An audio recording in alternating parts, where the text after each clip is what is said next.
Hi all and welcome back to the SV Brickshop YouTube channel, and in this tutorial I'm going to show you how to maintain an accurate inventory when you're adding or moving parts using BrickStore when you're Lego reselling on BrickLink or BrickOwl.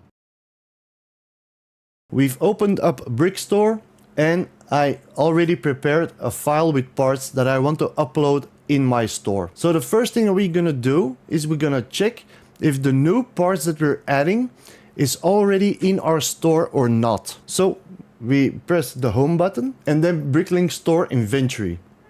This will create a separate file containing the entire inventory in your store. We click this drop down button and we go back to our working file. Now we click somewhere in our file and we press Ctrl A to select everything.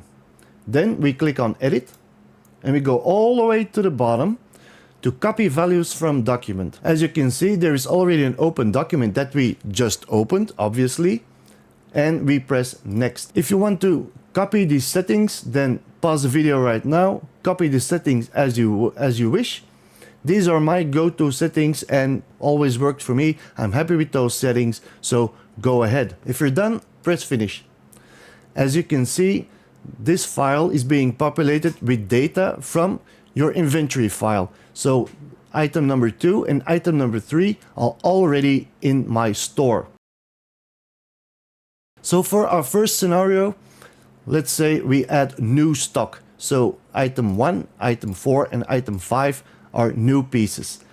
Only thing we gotta do is, if you're running a sale, add the percentage of the sale for all the new parts. If you want to add any comments, let's say decolored or decolorized, and the remarks contain the storage location. So let's say for item 1, 001, 0002, 0003, those are my storage locations that I will put these items in.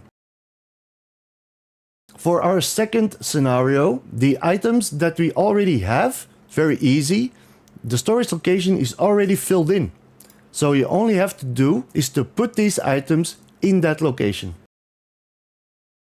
For our third scenario, let's assume that for item 3, the storage location 0316 is too small.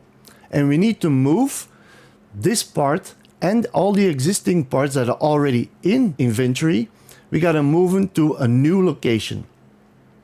So the first thing that we're gonna do is we right click and go all the way to the bottom in this pop-up window, show in my store on BrickLink. We click on it and this opens your store and it will depict the relevant item that you're now gonna upload in either condition, so either new or used. In our case, we're gonna upload a used part. Now, I'm not actually moving this part, but let's pretend that this will be added to a new location. So just override your current location. I will override with the same 0316 and then we press enter. My store inventory successfully updated.